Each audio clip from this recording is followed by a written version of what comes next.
Sobat Unja, kembali lagi di The Talk Unja. Tentunya pada hari ini bersama saya Wahyu Rahmat Setiawan. Kita akan ngobrol santai namun penuh makna. Dan pada hari ini kita telah bersama narasumber yang sangat luar biasa dan spesial. Beliau merupakan Dekan Fakultas Keguruan dan Ilmu Pendidikan di Universitas Jambi, sekaligus Direktur Utama dari Rumah Amal As-Salam Universitas Jambi. Mungkin langsung saja kita sambut, inilah dia Profesor Dr. Supyan SAG MAG. Assalamualaikum Prof. Waalaikumsalam warahmatullahi Apa kabar Prof hari ini? Alhamdulillah. Alhamdulillah sehat ya Prof ya. Ya. Prof, mungkin langsung saja kita ke segmentasi pertama. Hmm. Senang sekali Prof, hari ini kita bisa bertemu dan berbincang langsung. Tentunya Prof, kita tahu bahwa Rumah Amal As-Salam ini punya banyak sekali program sosial yang bermanfaat ya Prof ya, khususnya bagi mahasiswa di Universitas Jambi gitu Prof. Nah Prof, kalau kita lihat sekarang, Rumah Amal As-Salam ini sudah memberikan banyak sekali dampak positif. Nah, tapi saya yakin bahwa biasanya sesuatu yang besar itu dimulai dari cerita yang sederhana. Jadi kalau boleh tahu sebenarnya bagaimana Prof awal mula dari Rumah Amal As-Salam ini berdiri gitu? Iya, terima kasih. Bismillahirrahmanirrahim. Assalamualaikum warahmatullahi wabarakatuh. Rumah Amal As-Salam Universitas Jambi ini paling tidak ya kalau kita mau lihat background berdirinya itu ya ada dua. Yang pertama dari internal, yang kedua dari eksternal. Kalau dari eksternal itu karena memang kita terinspirasi oleh beberapa kampus yang sudah memiliki rumah amal terlebih dahulu, terutama yang paling fenomenal itu di Indonesia ini, di kita ini rumah amal Salman ya, ITB. Dan beberapa kampus lain ya, beberapa kali kita memang terlibat dalam beberapa kegiatan dari rumah amal Salman itu. Nah lalu secara internal sebenarnya ini bermula dari banyak pengalaman ya, banyak pertemuan. Satu yang paling menginspirasi saya terutama waktu itu saya Wadek 3. Ada mahasiswa kita yang datang minta tolong diperpanjang pembayaran UKT. Saya tanya berapa lama? Ya belum tahu Ustaz.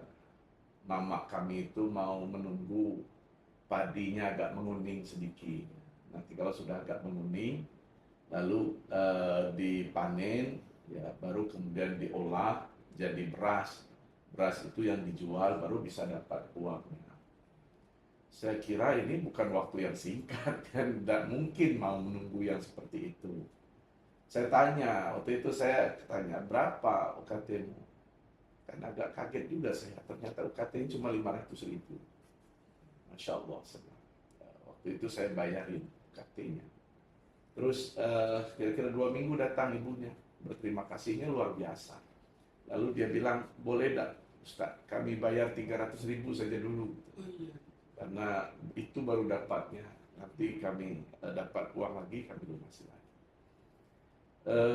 Ada banyak kisah lain sebenarnya, karena saya termasuk yang agak dekat dengan mahasiswa, baik itu orang tuanya dan lain-lain.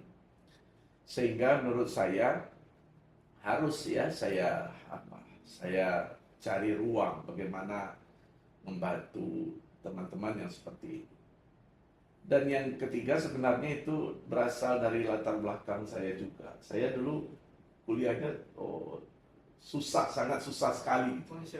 Karena memang kita nekat itu ya bagaimana bisa kuliah sambil cari pekerjaan, sambil cari uang begitu.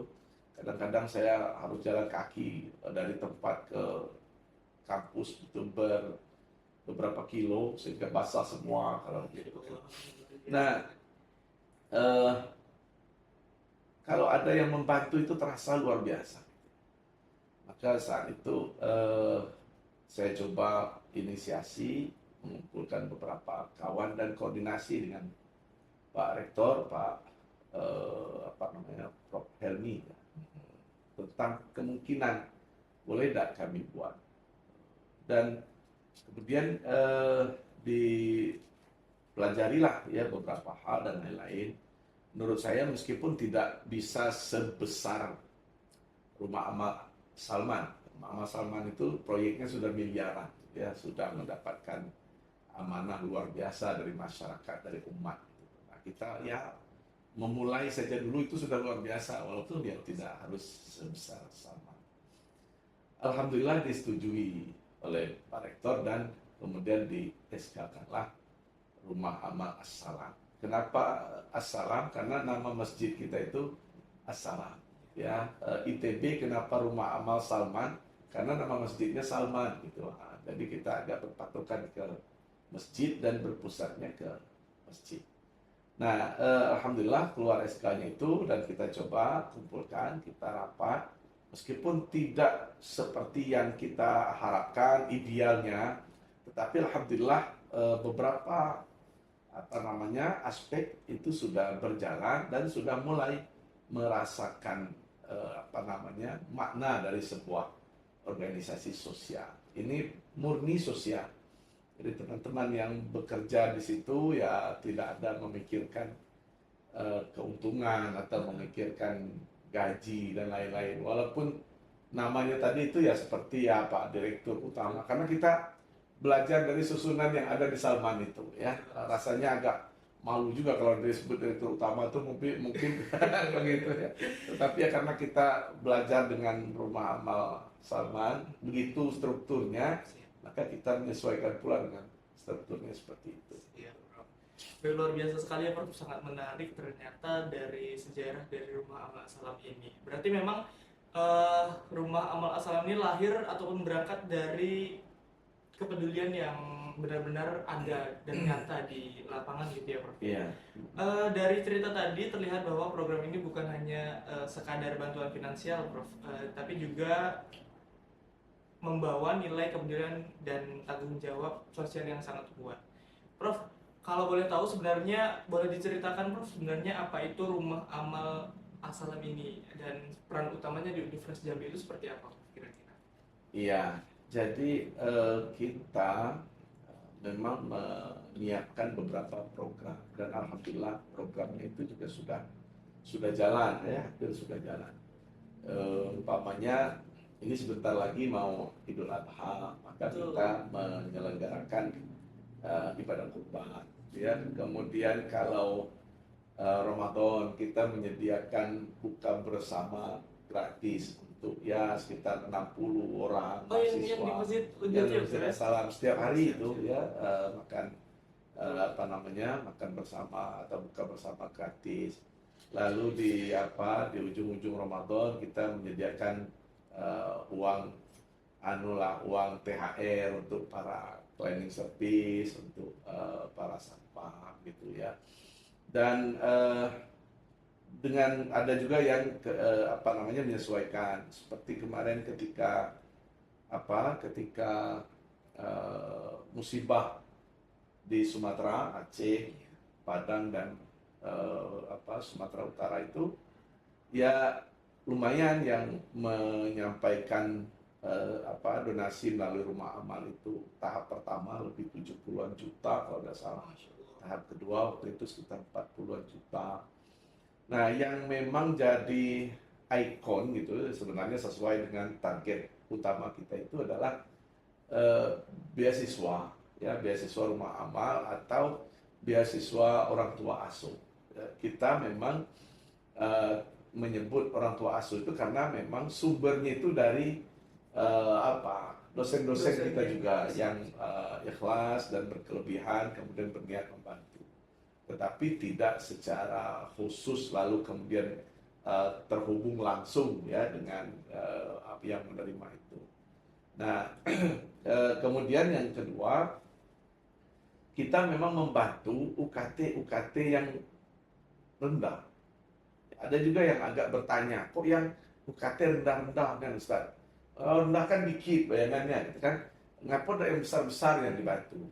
Nah, begini, ini logika berpikirnya. Saya itu tadi terinspirasi itu. Ternyata bagi beberapa orang, atau mungkin juga bagi banyak orang, mencari uang 500.000 itu susahnya luar biasa. salah satu mahasiswa yang menerima beasiswa rumah amal itu, mohon maaf, saya tahu betul dia kerjanya kerja bangunan, ngecor. Saya menangkap, Kuliah, Prof, ya? iya, saya menangkap fotonya itu dan saya terharu.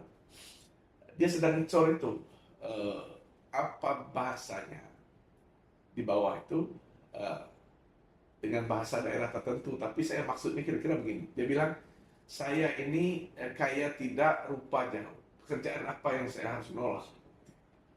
Dan ketika anak itu selesai kemarin, kebetulan dia memang di FKIP kuliahnya, saya mengulurkan ijazahnya itu, dia datang lari dulu saya sampai nangis.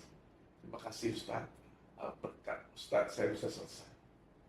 Jadi ternyata yang UKT-nya rendah itu bukan asal-asalan, kan ada dasarnya, mungkin berdasarkan penghasilannya. Paling tinggi 1 juta. Kami bantu itu 500 atau 1 juta satu orang, satu mahasiswa. Dan yang kita bantu itu hanya UKT-nya saja. Ya, alhamdulillah semester yang terakhir kemarin, semester ini kita membantu 68 mahasiswa yang UKT-nya 500 atau 1 juta. Kadang kita terharu. Ini cerita rekan tim kita yang mewawancarai itu. Yang terharunya itu luar biasa begini. Ada 2 calon yang UKT-nya sama-sama 500. Lah, yang pertama ini bilang, Ustaz, kalau kami tidak dapat uang 500 ini, ada kemungkinan kami kuliahnya ditunda dulu atau berhenti dulu. Lalu yang satu ini mendengar begitu, dia tidak lagi seolah-olah berharap. Dia langsung bilang begini, Ustaz, kalau di antara kami berdua ini harus ada salah satu yang tidak dapat, biar saya sendiri tidak dapat. Karena insya Allah ibu saya masih bisa untuk mencari 500 ribu. Kasih ke beliau ini. Ya karena memang rata-rata mereka anak yatim gitu.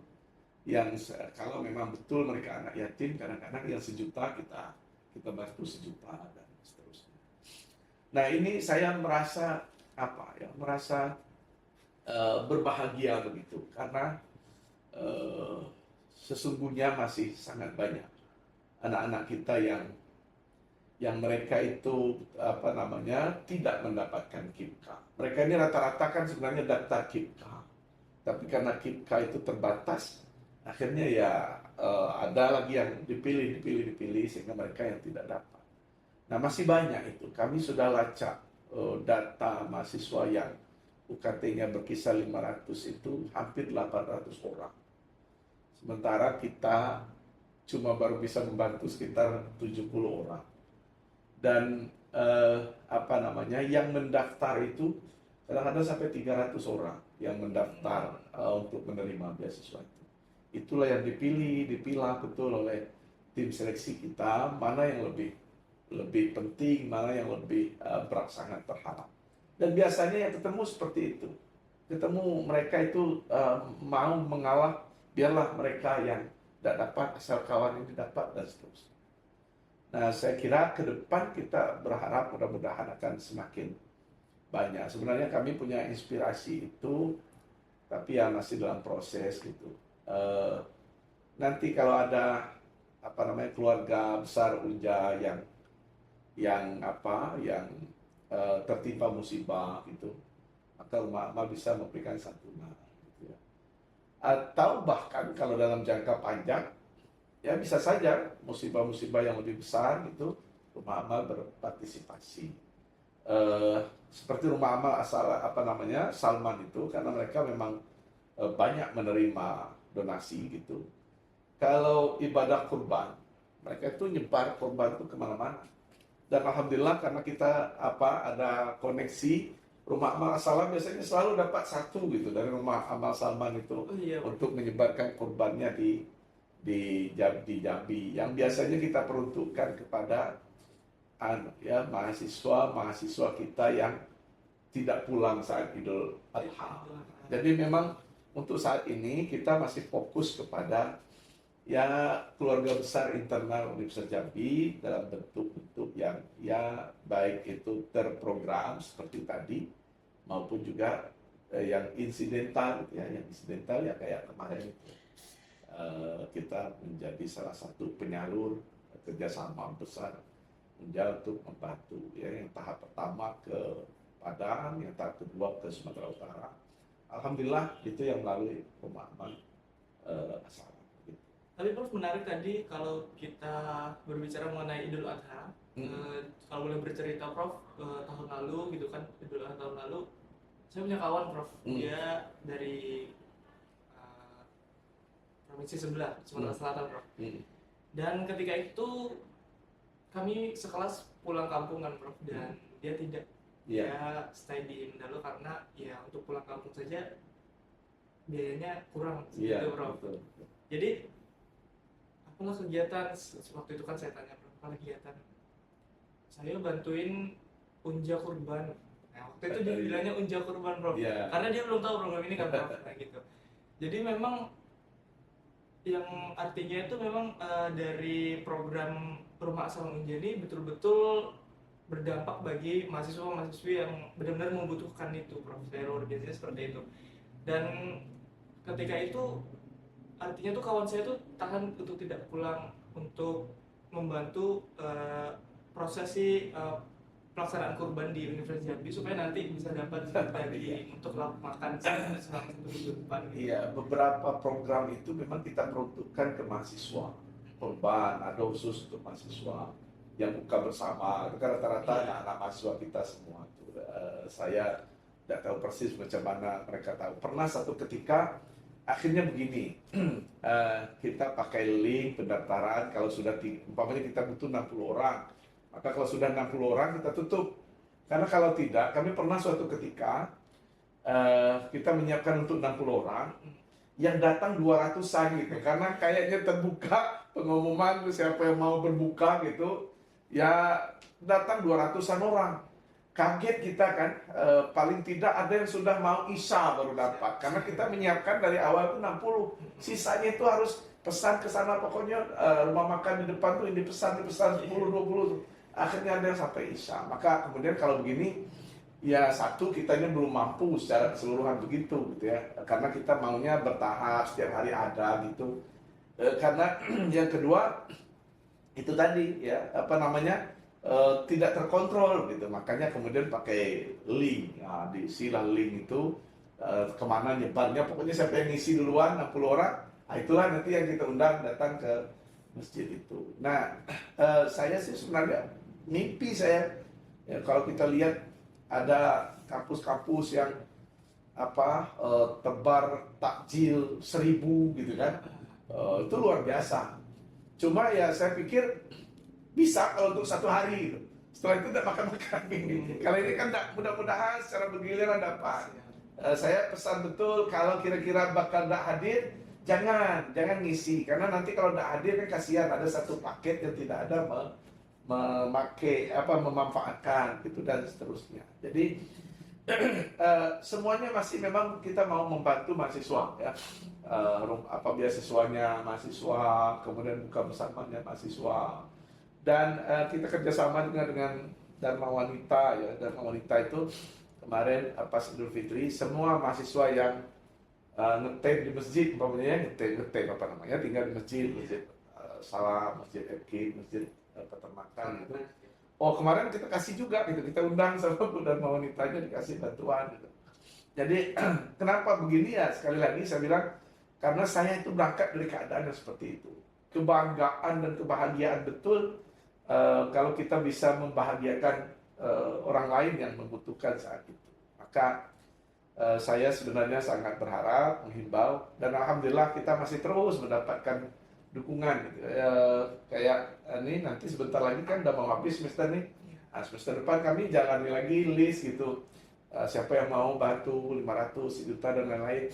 Sudah terkumpul dananya baru kita bisa buka pengumuman berapa ini bisa kita terima tahun ini gitu. Baik, jadi pemirsa luar biasa sekali ya tadi telah diceritakan mengenai juga perjalanan dari sosok Profesor Dr. Supian SAG MAG yang perlu haru seperti itu ya. Baik Prof, kalau boleh kembali lagi ke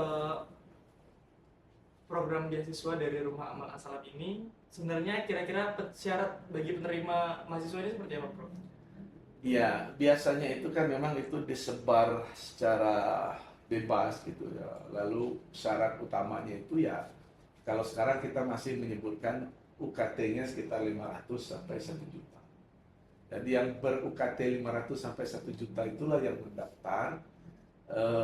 Nanti apa namanya, di wawancaranya baru kita agak seleksi. Seleksi itu maksudnya ya itu tadi memilih mana yang, karena anggarannya masih terbatas. Kalau anggarannya cukup itu yang daftar 300 itu kita kasih semua. Karena kenapa saya yakin kalau sudah UKT-nya 500 atau 1 juta pasti tidak mampu. Jadi tidak perlu lagi kita buat surat keterangan tidak mampu, surat keterangan ini itu dan lain-lain. Paling ya data-data formal seperti apa namanya, kartu tanda mahasiswa, dan apa namanya ya, apa namanya, tagihan UKT. Tapi kalau kita sudah kerjasama juga dengan bagian keuangan, jadi mereka tidak lagi begitu mereka diumumkan menerima, ya sudah mereka selesai tinggal terima kontrak aja. Nanti yang bayarnya itu tim kita, dan sudah di SK-kan, kemudian sudah dibuatkan surat tagihannya, kita yang bayar, nah, mereka tinggal selesai tinggal terima. Gitu. Oh berarti sampai lulus kuliah Prof ya? Mudah-mudahan, insya Allah kita berharapnya terus bertambah karena apa namanya, dulu di awal pertama itu sekitar 40-an, lalu naik lagi 50-an, yang terakhir semester ini 72 atau 68. Jadi yang sudah ada namanya itu tinggal meneruskan. Ya, kalau masih ada anggaran baru yang baru daftar baru kita terima. Jadi ada yang ketemunya di semester 6 ya sampai dari 6 sampai selesai. Ada yang ketemunya semester 2, artinya 2 sampai selesai. Insya Allah mudah-mudahan memang sampai selesai target kita, dan mudah-mudahan juga para donatur kita, para orang tua asuh kita, ada juga yang orang tua asuh dari luar gitu, itu ya istiqomah, kita apa namanya, terus ikhlas gitu, karena memang ini investasi yang paling investasi dunia akhirat sebenarnya ya, investasi dunia akhirat, investasi yang paling bermakna dibanding kita ya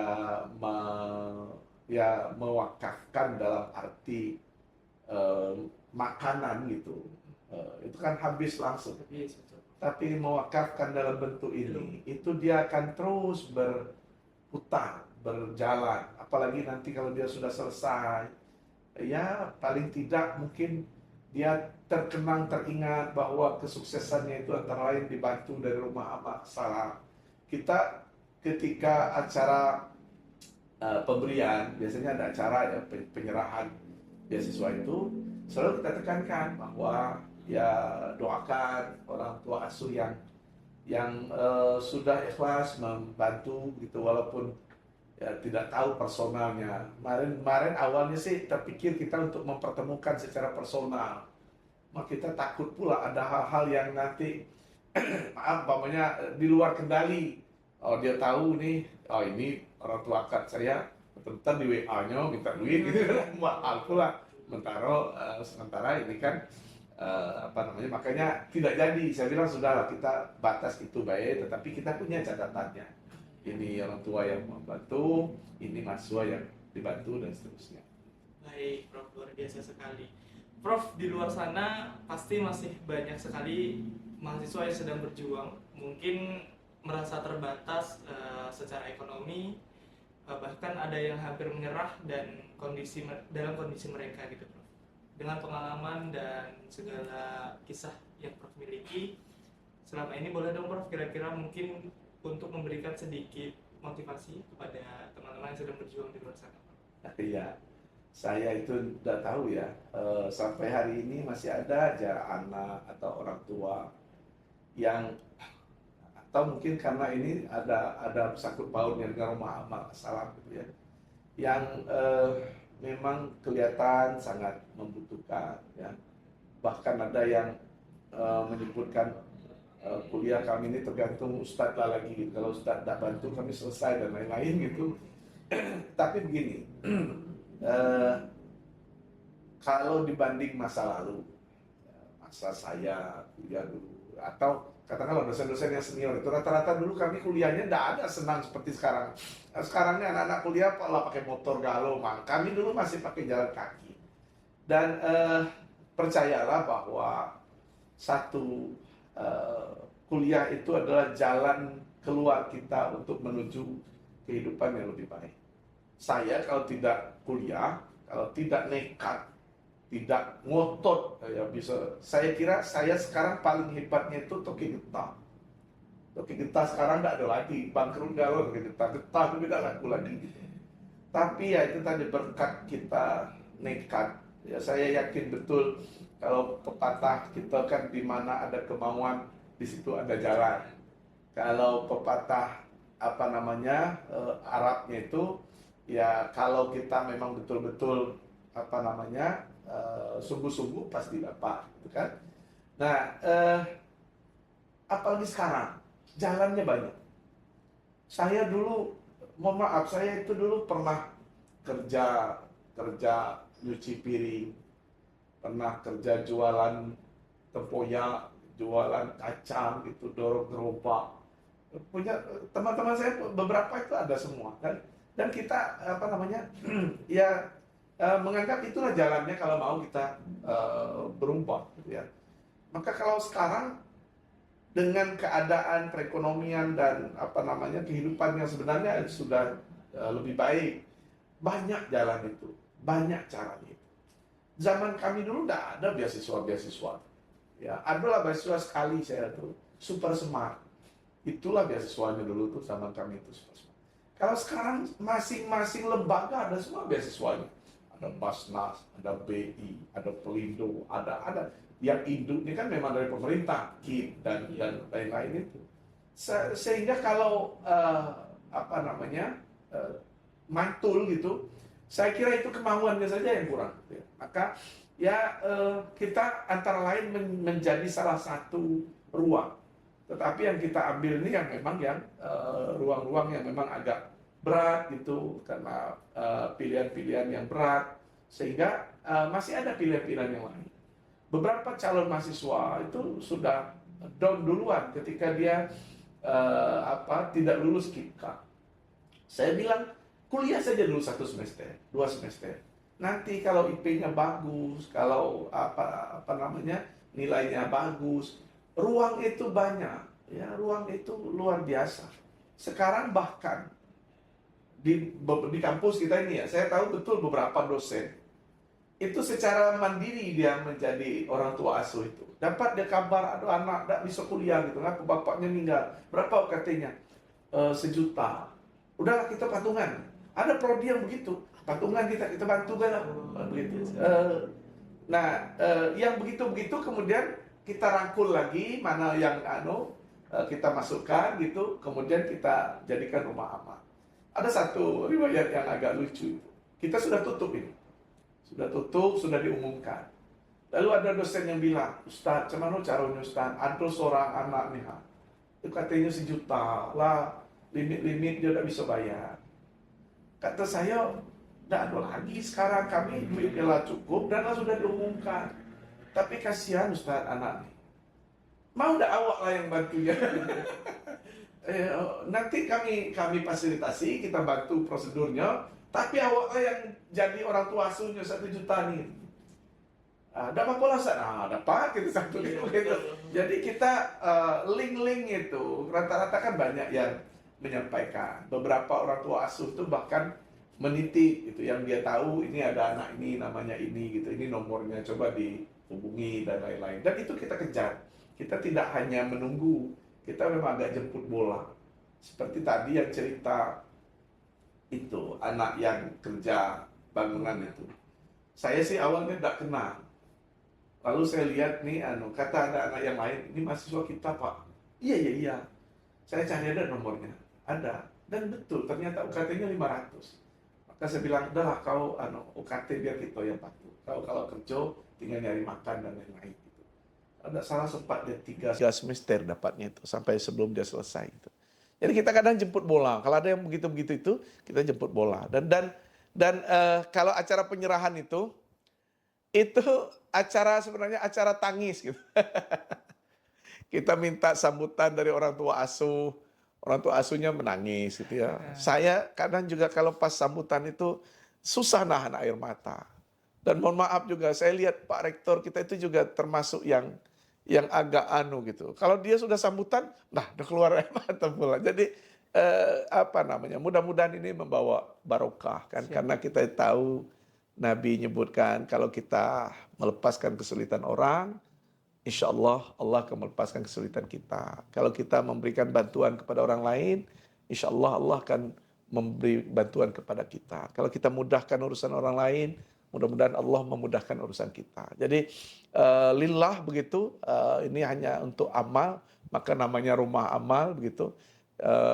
Rekening kita itu hanya untuk mampir saja gitu. Kalau masuk kita keluarkan, masuk kita keluarkan. Jadi prinsip rekening rumah amal itu selalu selalu saldonya nol gitu. Karena kalau ada saldo, kemana ini kita harus segera salurkan supaya kemanfaatan bagi orang yang berwakaf itu langsung dapat kepada yang menerima. Begitu. Betul, betul. Baik, jadi itu tadi pemirsa, mungkin untuk teman-teman yang hari ini sedang berjuang mati-matian untuk bisa lanjut kuliah, jangan ragu-ragu karena sesuai dengan yang dikatakan oleh Prof. Supian tadi, pasti ada jalannya untuk bisa lanjut dan maju ke depan gitu, teman-teman. Dan Prof, sebelum kita menutup perbincangan kita yang luar biasa ini, dan saya sudah mendapat banyak sekali insight baru di hari ini ya. Tapi mungkin akan lebih lengkap kalau sekiranya Prof bisa memberikan satu closing statement, Prof, barangkali. Iya, menjadi mahasiswa itu bagi orang yang berkeinginan, bercita-cita, itu impian yang luar biasa. Saya betul-betul merasakan itu ketika kami tamat SD. Yang menyambung ke sekolah itu sekitar 6 orang. Yang sampai aliyah itu tinggal 2 orang. Yang sampai kuliah itu cuma 1 orang. Jadi memang mahasiswa itu sesuatu yang ya menjadi impian semua orang harusnya. Tetapi tidak banyak yang mendapatkan kesempatan. Sebagian besar yang tidak mendapatkan kesempatan itu antara lain karena biaya. Nah, maka kita bersyukur sekarang banyak sekali ruang-ruang donatur pemerintah yang menyediakan ruang-ruang itu, ya, karena sekali lagi dulu saya ketika awal beasiswa KIPKA itu namanya itu bidik misi. Waktu itu menterinya Profesor M. Nuh. Profesor M. Nuh datang ke Jambi dan satu kalimat beliau yang masih terngiang-ngiang bagi saya, bahwa kalau orang yang kurang mampu kemudian bisa selesai kuliah, maka dia akan merubah kehidupannya, tidak hanya kehidupannya, kehidupan keluarganya. Ya. Dan saya merasakan betul itu yang disampaikan oleh Prof. Nuh itu begitu.